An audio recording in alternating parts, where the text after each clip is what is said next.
The end of World War II left some in victory and some in defeat. Most believed that the ending of the war would bring global peace, but this was not the case for the people of West Berlin and East Germany.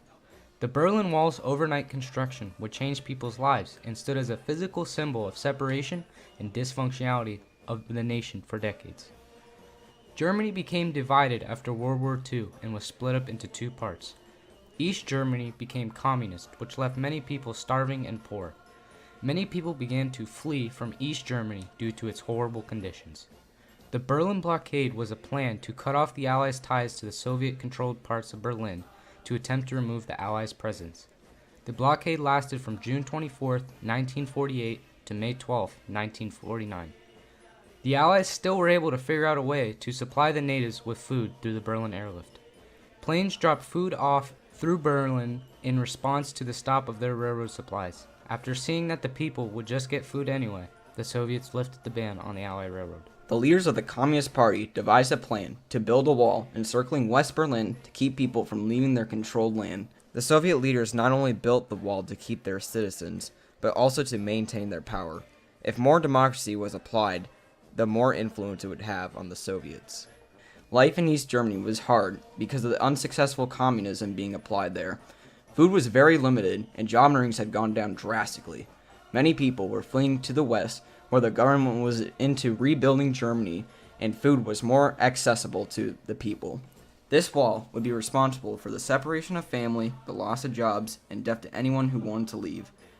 The wall was constructed overnight on the 13th of August, 1961, and brought shock and grief into the inhabitants. The East German police had put up 97 miles of fencing overnight, equipped with watchtowers, turrets, artillery, and barbed wire.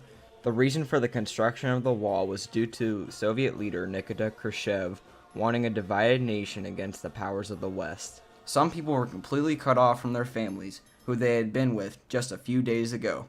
This also made the unemployment rate skyrocket as people had jobs that were over the wall. Anyone who attempted to get to the other side of the wall was immediately gunned down and were really even taken into custody. This made for gruesome scenes, as the Germans wouldn't even clean up the bodies, leaving an example for anyone else who attempted to clear the wall.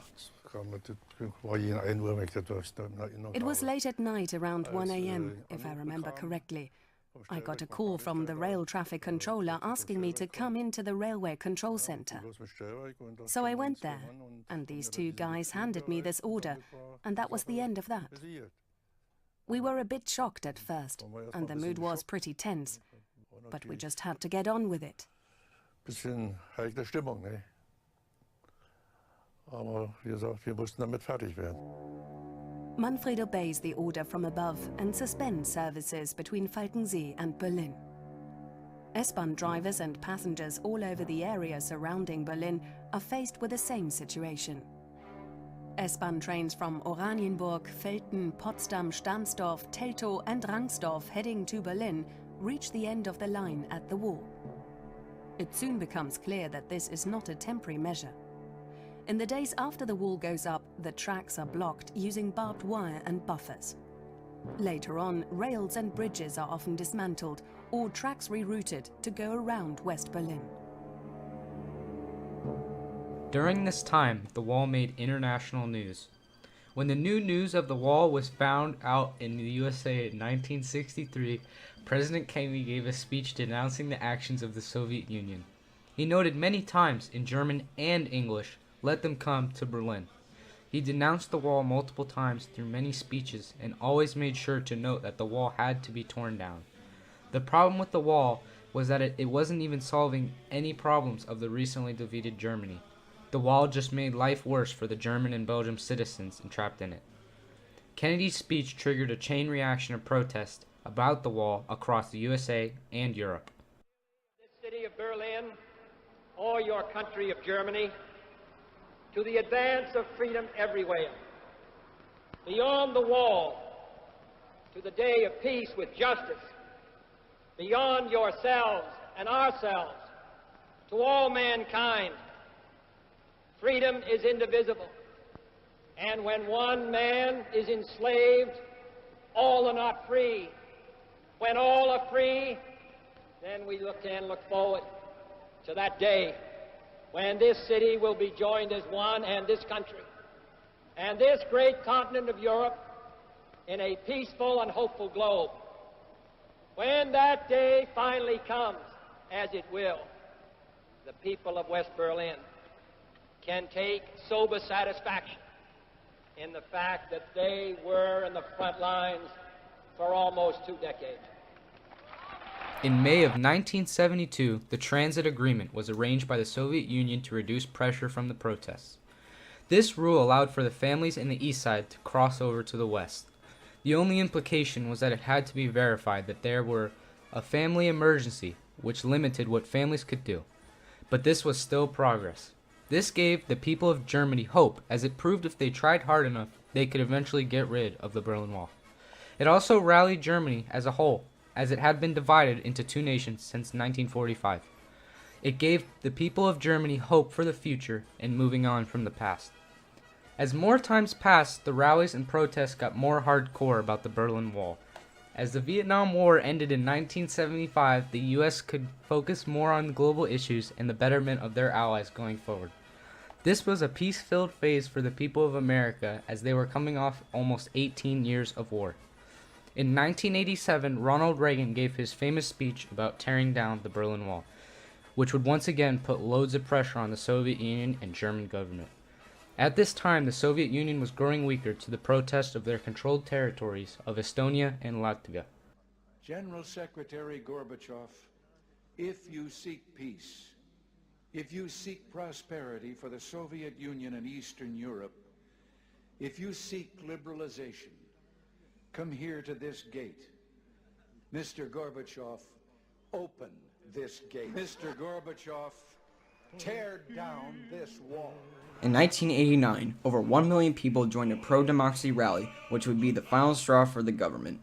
Within 5 days of the rally, the Eastern German government collapsed, and they completely resigned after years of pressure from the USA and its people. Reagan's speech provided effective, as it gave the people enough momentum to make them resign.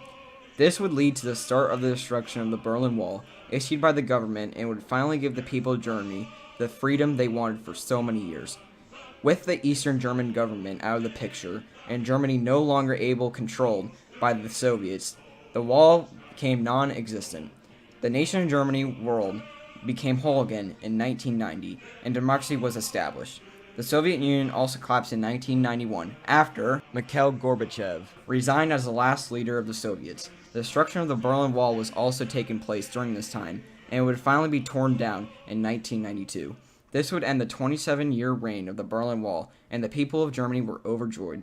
That ominous barrier between communism and democracy was torn down symbolically yesterday when East Germany opened its borders to immigration and travel. But today, sections of the wall are being knocked down physically, not just by kids, but by soldiers of East Germany as well as citizens. Arthur Kent has been out in the streets and into the neighborhoods that are about to be made whole again after nearly 3 decades. A neighborhood party, Berlin style.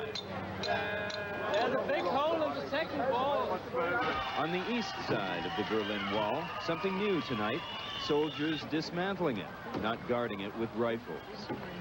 And on the west, the fire department, doing its part to open a road closed 28 years by morning. I put down this platform because tomorrow we will open the border. When the wall went up, it carved Berlin in 2. Nowhere did that have a harsher effect on its people than here in Bernauerstrasse, where the barrier separated a very closely knit community. There were many short and long-term effects that came along with the destruction of the Berlin Wall. Positive short-term effects included unification and celebration in Germany, and an immediate unification of families. A negative short-term effect are the 300 deaths caused by the Berlin Wall. Positive long-term effects are the ongoing border crossing, the unification of Germans, and the weakened empire of the Soviet Union. And the long-term effects are the poor job market, competitive economy, the adaptation of new democratic life, and the extremely low population of young East German citizens. In conclusion, the destruction of the Berlin Wall was one of the best decisions in history that unfortunately took years to accomplish. To this day, there are still many parts of the Berlin Wall to remind the world on what happens when you divide citizens of a unified country.